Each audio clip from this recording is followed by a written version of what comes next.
Esa parte que se repite otra vez, otra vez, otra vez.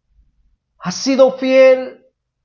Realmente yo pienso que es muy poca, son 3 veces. Créanme, si a mí me tocaba repetir, yo la quisiera repetir 1000 veces. Es que he visto tantas veces la mano de Dios fiel. He visto tantas veces, por eso es que, perdón si a veces soy repetitivo en ciertas cosas. Perdón si a veces, no, bueno, hace poco viendo un video, estaba viendo de que narré algo que había narrado anteriormente, perdón. Pero hay cosas que han marcado mi vida, hay cosas que yo las vuelvo a contar como que si no las hubiera contado porque ese día fue tan esencial. Hoy le he dicho a Dios que, digamos, yo he visto la mano de Dios hoy, mañana en una situación difícil, pero yo le digo a Dios, yo quiero disfrutar cuando vea tu mano, digamos, no quiere decir, ayer vi tu mano y yo ya no la veo, no, sino que yo quiero disfrutar, Señor. Y si mañana estoy en aflicción, pues estaré en aflicción y volveré a ver tu mano, así. Porque realmente, iglesia, tenemos que valorar esa parte donde Dios nos auxilia, esa parte donde Dios se muestra fiel, esa parte donde vemos a Dios y dan ganas, créanme, cuando al ejecutar esta alabanza dan ganas de gritarlo, de decirlo, Dios ha sido fiel. Él ha sido fiel y no se ha cansado y pienso que no se cansará. Y pienso que si mañana estoy en una situación adversa, Dios ya tiene un plan para mostrarme otra vez su fidelidad. Dios tiene algo que yo voy a ver, que yo voy a entender, que voy a narrar posiblemente en próximas enseñanzas. Y que algo Dios va a hacer, aunque yo por el momento no lo vea o no lo entienda, pero Dios hará algo. Esa es la convicción y Dios es fiel. Dios ha sido fiel y seguirá siendo fiel.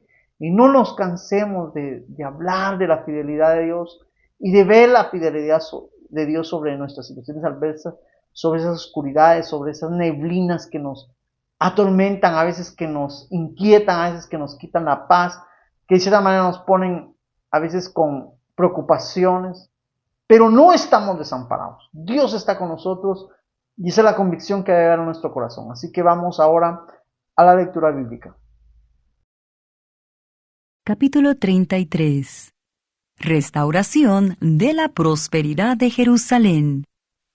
Vino palabra de Jehová a Jeremías la segunda vez, estando él aún preso en el patio de la cárcel, diciendo: Así ha dicho Jehová, que hizo la tierra, Jehová que la formó para afirmarla.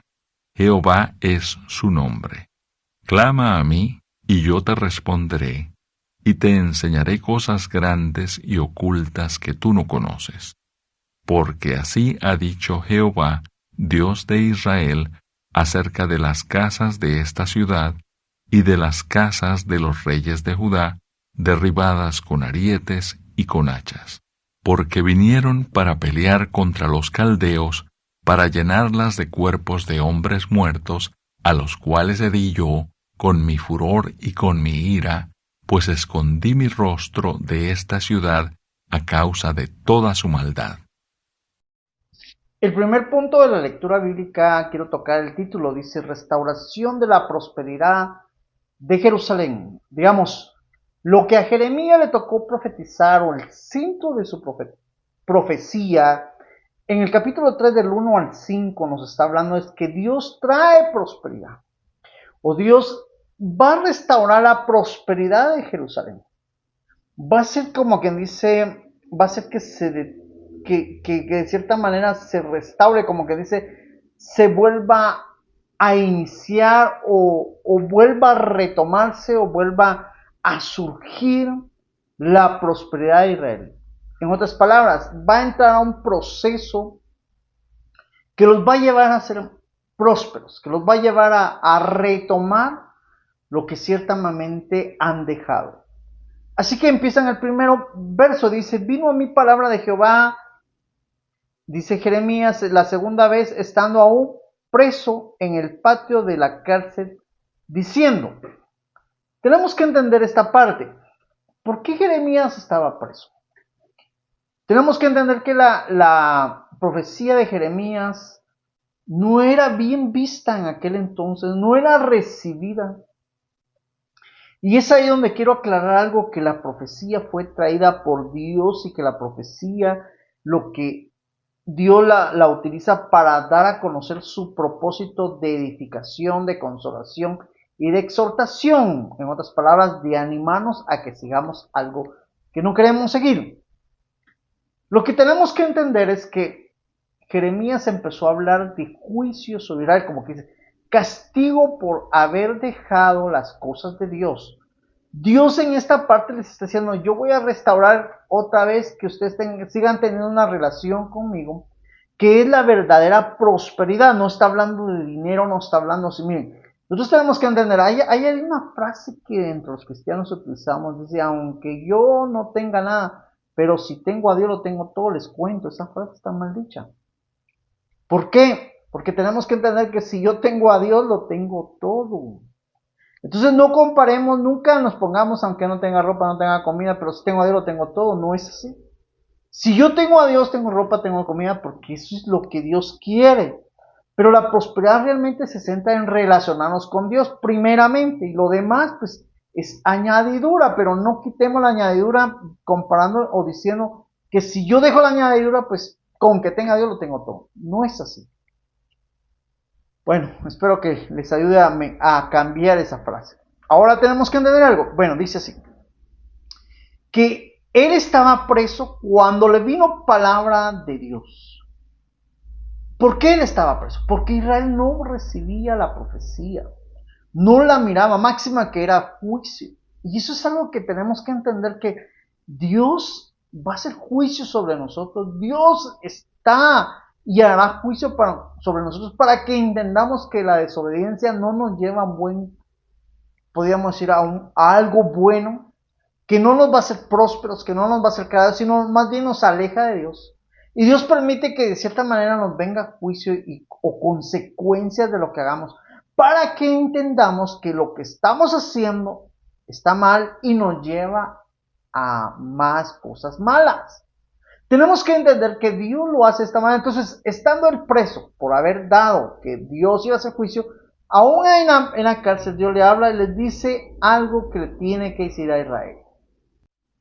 En el verso 2 dice así: así ha dicho Jehová, que hizo la tierra, Jehová que formó para afirmarla, Jehová es su nombre. Así dice. ¿Por qué habla de esa manera? Porque está diciendo y está confirmando que quien le dijo esta palabra es el que creó los cielos y la tierra, es el que dueño de todas las cosas. Digamos, como quien dice, no está hablando alguien o está hablando él por sí mismo o quiere dar un mensaje de él que él le parece. Y eso es algo tan importante, iglesia, de entender. Que nosotros los que enseñamos, predicamos, evangelizamos o lo que hagamos, solo transmitimos los propósitos de Dios. Digamos, no podemos poner nuestros intereses, no podemos hablar nuestro razonamiento, no podemos hablar lo que nosotros creemos o entendemos, no lo podemos hacer. Esto funciona como cuando un abogado está en un juicio, ¿verdad? El abogado pues solo otorga los derechos o está ahí para defender los derechos de la persona que le otorga el estado de la nación donde estén. Es lo mismo, Dios nos está otorgando nosotros, entonces nosotros predicadores solo transmitimos, y lo mismo hace un abogado, solo transmite los derechos que de cierta manera defienden a la persona o condenan a la persona por la cual están haciendo un juicio. Entonces tenemos que entender que ese es nuestro papel. Entonces cuando hablemos, cuando hagamos algo, estemos seguros de que es Dios hablando, no nuestro entendimiento, no nuestro razonamiento. Esta es una base tan importante sobre aquellos que de cierta manera tienen el don de profecía. Digamos, que no sea tan fácil la lengua, dice el Señor, y entendamos primero lo que Dios nos está diciendo y por qué nos lo está diciendo. A este punto estoy tratando de llevarlos a una pausa. Fíjense que por mi boca, a veces Dios ha permitido, es raro que lo haga, pero lo ha hecho. Transmitir una profecía, pero casi siempre cuando estoy en ese impasse, ¿verdad? Siempre le digo a Dios, toma control de mi boca, Señor, y si voy a abrir mi boca, habla tú, Yo voy a tratar de cerrarla, Señor, pero si eres tú, habla y sale la palabra. Sale la palabra porque es palabra de Dios, no la puedo detener.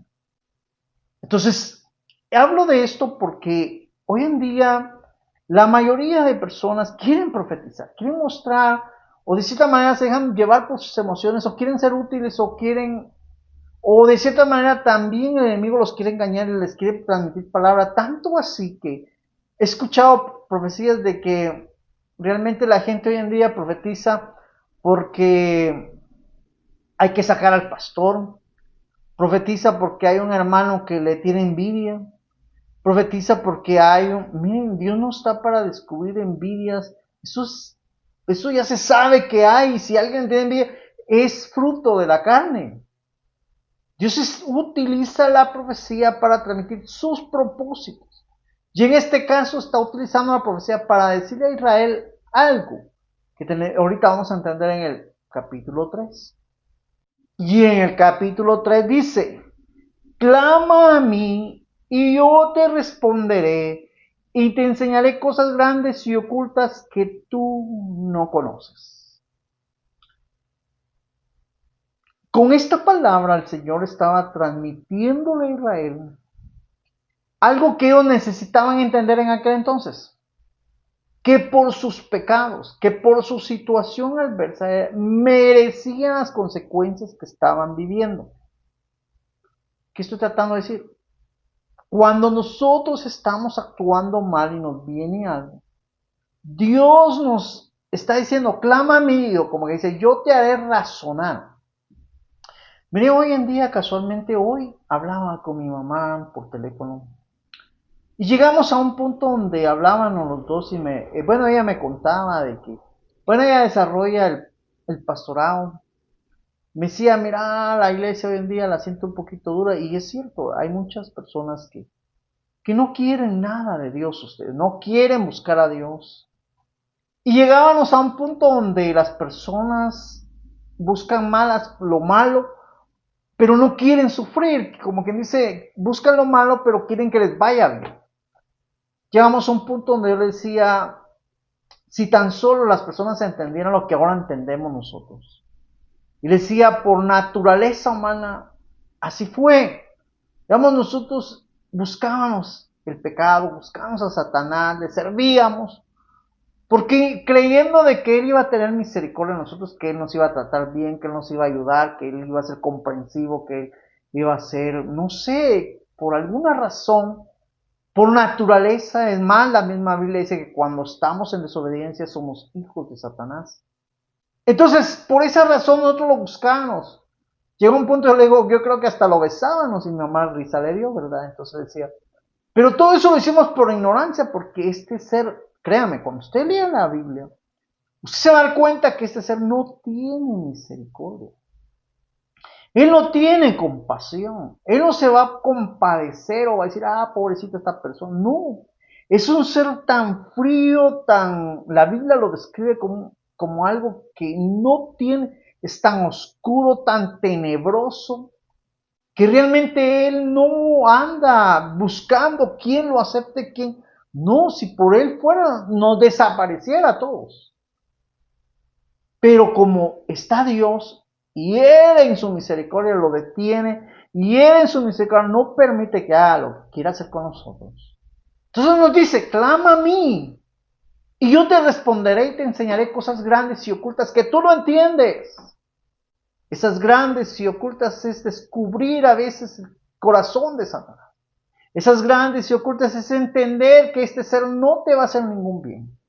Esas grandes cosas y ocultas es que solo en Dios vas a encontrar amor, solo en Dios vas a encontrar fidelidad, solo en Dios vas a encontrar el auxilio, solo Dios puede hacer algo diferente para ti. Esas grandes cosas y ocultas que tú no entiendes y no comprendes es que estás en un camino pecaminoso y lo que te espera es pecado tras pecado. Y quieres bendición, y quieres que Dios esté a tu favor, y quieres esto, pero si sigues ese pecado, no te lleva a nada bueno. Esas grandes cosas y ocultas es que tú necesitas leer la Biblia, tener la información bíblica.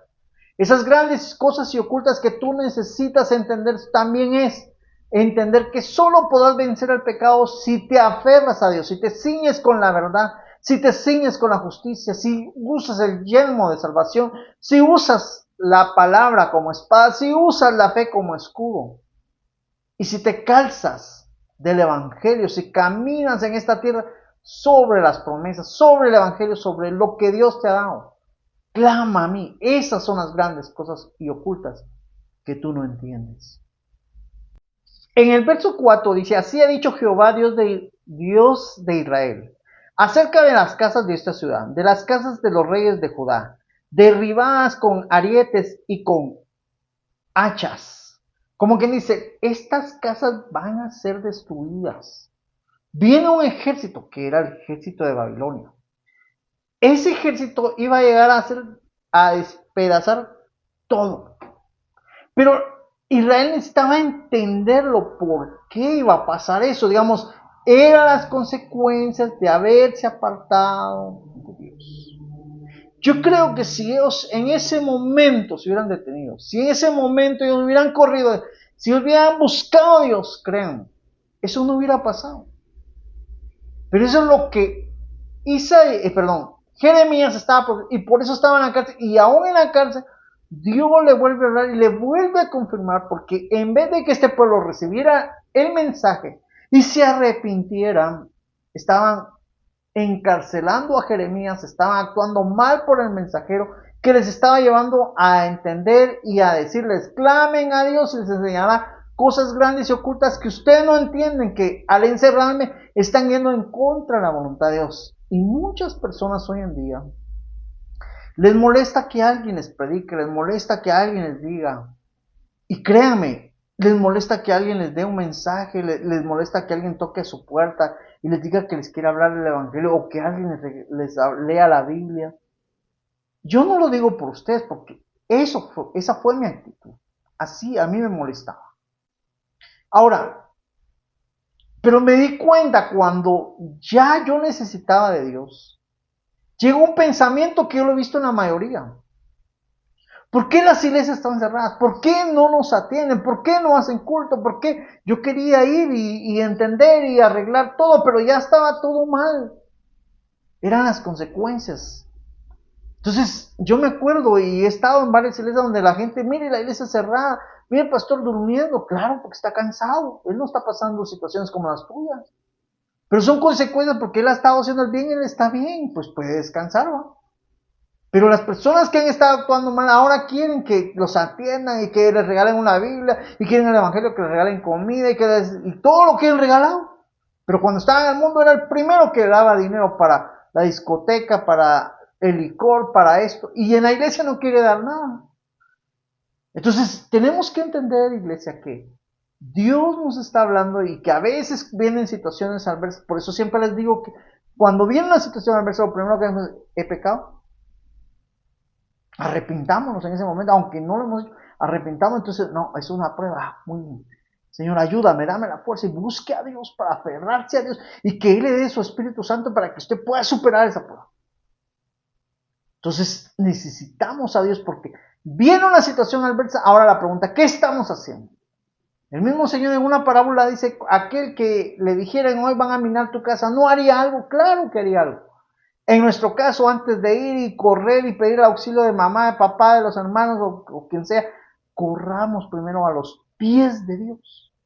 Y pidamos el auxilio. Y si Dios va a utilizar a una persona para que nos ayude, pues gloria a Dios, pero entendamos que solo Dios puede motivar los corazones de quienes nos van a ayudar o que va a pasar algo. Solo Dios puede hacer eso. De Dios vienen todas las cosas. Y entendamos que el auxilio o la restauración, que en este caso yo le estaba hablando a Israel, iba a reiniciar, necesitaban primero ser destruidos. ¿Por qué? Porque pareciera que no entendían. Por eso les dice, clamen a mí. ¿Quieren entender? Clamen. Busquen. Yo les voy a hacer entender. Eso es lo que Dios estaba haciendo en estos versos. En el verso 5 les aclara, porque vinieron para pelear contra los caldeos, para llenarlas de cuerpos de hombres muertos, a los cuales herí yo con mi furor y con mi ira. Después escondí mi rostro de esta ciudad, y a causa de toda su maldad, está diciendo Dios. que vienen los caldeos, era gente que formaba parte del ejército de Babilonia. Y vienen a pelear, pero eso lo ha hecho Dios y escondió su rostro, como que dice, ya no le estaba poniendo atención. Ya no tenía la atención de Dios, pero era por su maldad, era por su pecado. Por eso, clama a mí. Dios les iba a hacer ver primero su error, para que se arrepintieran y buscaran a Dios, y Dios detuviera el juicio que venía. Pero ellos no lo querían hacer, estaban rechazando a Jeremías, y créame, tenemos que a veces analizar nuestra actitud al mensaje de Dios, tenemos que analizar a veces, créame, por ejemplo en este caso, estos mensajes están llegando a Facebook, y en Facebook tantas cosas que suben ustedes. Y parece que a veces tienen más vistas o más likes aquello que no edifica, aquello que destruye, aquello que nos lleva al pecado, aquello que como que llama más la atención, y cosas como estas que nos enseñan a salir del pecado, cosas como estas que nos enseñan a volvernos hijos de Dios, cosas como estas que nos enseñan a razonar de mejor manera, cosas como estas que nos enseñan a entender los planes de Dios y a comprender lo que Dios quiere para mí. No los vemos, no los atendemos. Pero bueno, ahí sí que el plan de Dios se está dando, y entendamos que consecuencias o juicio vendrá a nosotros porque a veces nos alejamos de Dios y realmente estamos sustrayendo lo esencial, lo básico de cada libro. Yo sé que si lo leemos es bastante amplio y me llevaría mucho tiempo. Imagínense, a veces me lleva casi un mes y una semana o 2 semanas, depende de los tiempos que se divida el video. Pero es así como realmente tenemos que comprender que el mensaje de Jeremías era de juicio para el pueblo de Israel, y que el pueblo de Israel, en vez de recibirlo, lo estaban encarcelando, estaban actuando mal. Pero eso lo vamos a ir entendiendo poco a poco, y tenemos que comprender cada punto de esta enseñanza, de aprender, de razonar de una manera en lo básico, en los puntos esenciales de los mensajes que Dios le dio a Jeremías para Israel, hoy para la iglesia. Vamos a la introducción. Jeremías. El enfoque. Los procesos de Dios son para bien. Introducción.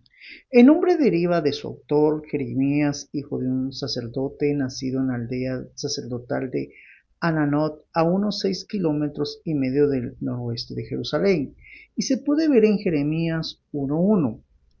Las palabras de Jeremías, hijo de Hilcías, de los sacerdotes que estuvieron en Ananot, en tierra de Benjamín. Jeremías comenzó su ministerio profético durante el año 13 del reinado del rey Josías. Según Jeremías 1:2, palabra de Jehová que le vino en los días de Josías, hijo de Amón, rey de Judá, en el año 13º de su reinado. Ahora quiero describir los procesos de Dios son para bien. Lo primero que tenemos que entender es que Dios debe tratar con nuestra naturaleza humana, como quien dice, con nuestra área pecaminosa, con nuestro rechazo a Él, con nuestra falta de conocimiento de Él. Dios debe tratar todo eso. Ahora, ¿cómo lo hace Dios? Por ejemplo, en este caso, estamos hablando de Israel, digamos, su naturaleza y la naturaleza de todo ser humano es pecar, digamos, por más que nosotros vayamos a la iglesia, oremos, leamos, enseñemos la palabra, nosotros tenemos que aprender a tener conciencia de que en nuestra carne siempre va a existir el deseo de pecar, siempre va a existir el deseo de fallarle a Dios, dentro de nosotros siempre se va a querer hacer. Eso va a parar hasta que, ya sea que suframos la muerte física o venga Cristo, como todos sabemos que algún día vendrá. Eso va a parar ahí, pero mientras eso no suceda, Dios debe tratar con nosotros. Así que Él nos mete a un proceso. Por ejemplo, a Israel lo estaba metiendo a un proceso, primero vamos a Israel lo estaba llevando a un proceso donde Israel necesitaba entender que por persistir en el pecado, por seguir pecando, aunque Él ya les había dado tiempo, Él ya les había hablado, ya los había corregido, les necesitaba a que ellos entendieran, y por eso les estaba pidiendo que clamaran a Él, que ellos entendieran que lo que les estaba pasando era para bien. ¿Por qué para bien? Porque ellos, al ser castigados, ellos al ver la violencia, al ver al ejército de Babilonia, ellos al ver la situación adversa, lo que tenían que hacer era correr a Dios. Eso es para bien. Pero ellos no lo entendían así. Ahora bien, nosotros, por ejemplo, una persona que de cierta manera desconoce de Dios, veámoslo de esta manera, y no sabe que las situaciones adversas lo deberían de llevar a Dios, lo primero que va a buscar es una salida. Por ejemplo, hay personas que buscan la hechicería, buscan los vicios, en vez de salir adelante con esto que están buscando, con un vicio, con la hechicería, se está empeorando su situación. Mientras que si entiende que hay una salida y entiende que Dios es su salida, lo que debe hacer es correr a Dios, arrepentirse, buscar a Dios, dejar el pecado para que entienda que este proceso o esta situación que está viniendo a su vida lo acercará a Dios, y eso es para bien. Ahora bien, una persona que ya está en la iglesia, que no ha querido dejar su mala conducta, que no ha querido dejar sus malos deseos, que aún sigue de cierta manera deseando ciertos deseos de la carne, que aún practica el pecado, que no se quiere apegar a los reglamentos que la Biblia enseña que debe existir dentro de la iglesia, no porque el pastor lo quiera imponer, sino que la Biblia nos habla y nos doctrina cómo debe ser nuestra conducta en el Evangelio. Entonces, los procesos que le vengan también son para bien, para que deje definitivamente esa mala conducta, deje el pecado definitivamente. Eso es lo que necesitamos comprender y corramos a Dios. Me incluyo, ¿va? ¿Por qué? Porque a mí ya me pasó, créanme. Cuando a mí me vino la situación mala, digamos, una de las actitudes que yo bendigo a Dios que existieron en mi corazón es entender de que cuando David le decía al Señor que él era justo, David estaba aceptando el castigo que Dios le estaba dando. Y eso es algo que importante para nosotros los cristianos evangélicos. Ahora le hablo a los de la iglesia, a la gente que ya entendemos que cuando la situación se pone adversa, no corramos a querer a solucionarlo nosotros, no querramos hacernos como que no entendemos por qué, sabiendo que estamos pecando. No actuemos como ignorantes, no actuemos como que si nosotros no hubiéramos hecho nada malo, no, sino que más bien entendamos que este proceso o esta situación que Dios está permitiendo en nuestra vida es para acercarnos a Él, y eso es para bien. Necesitamos comprender todas estas cosas para que podamos entender y podamos ver este libro del enfoque donde yo lo estoy viendo, donde los procesos son para bien. Es cierto, alguien diría, pero usted puso una alabanza que dice, puede suceder. Puede pasarme algo que yo no esperaba. Es cierto, puede pasar. Algo que lo vamos a ir entendiendo más esta está pegada a lo que le pasó a Jeremías. Pero lo que le pasó a Israel era diferente. Entonces aquí estamos viendo como que cómo fue la actitud de Israel y cómo fue la actitud de Jeremías. Es lo que vamos a ir viendo poco a poco para entender realmente por qué Jeremías profetizaba de la manera que lo hizo. Así que esa es la parte que quiero aclarar. Ahora, en la introducción dice que él era un profeta, hijo de profeta, y lógicamente lo vamos entendiendo ahí. También dice que él venía de esa tierra donde había una casa sacerdotal o una casa profética de la tierra de Benjamín. Nos está hablando de que realmente en ese entonces ya existían casas o lugares específicos donde los profetas estudiaban la palabra y entendían y sabían desarrollar, se capacitaban y se entrenaban para poder desarrollar en sí el ministerio profético. Eso es algo que hoy en día falta. Realmente las iglesias, los pastores y el liderazgo en sí debería estar creando fórmulas para, de cierta manera, ayudar a los hermanos o hermanas que de cierta manera están desarrollando el don profético. Lo hablo de esta manera porque me he enterado y he visto también a veces que cuando alguien profetiza en una iglesia y lo hace por primera vez, en vez de ayudarlo, en vez a veces, ya sea el pastor o los líderes o alguien, le molesta lo que él hizo o lo ve de cierta manera como que no correcto o cree que esta persona habló por sí misma, y en vez de ayudarlo, a capacitarlo, a darle la doctrina o la enseñanza necesaria para el desarrollo de la profecía, a veces lo atacan.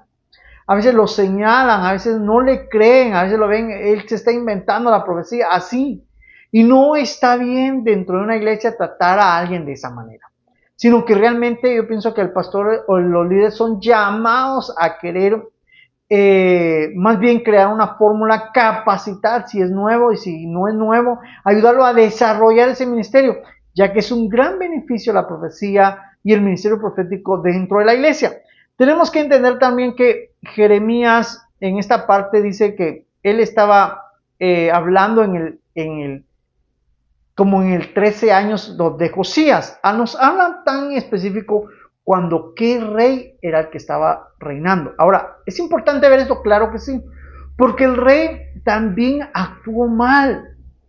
También el rey, y lógicamente él, motivado por las personas que lo rodeaban, por el pueblo posiblemente, hablo de esta manera porque posiblemente, él encarcela a Jeremías, que fue lo que vimos en la lectura bíblica. Él encarcela a Jeremías, lógicamente tuvo que dar la orden. Entonces, él también estaba actuando mal. Entonces, realmente, ¿por qué hablo a veces del actuar mal de pastores o líderes? No por señalarlos, no por querer tachar mal a la iglesia, no. Porque es, por eso les decía, a veces actúan mal cuando deberían de crear métodos para corregir y para enseñar, para ayudar a la hermana, al hermano que se está desarrollando. Porque ese es el trabajo. No rechazar al profeta, sino que ayudarlo a que él pueda desarrollar su ministerio y que ese ministerio traiga bendición y movimiento espiritual y revelación o lo que Dios realmente quiere hacer en esa iglesia cuando levanta a una persona con profecía. Así que ese es en sí el punto que estamos viendo dentro de la introducción.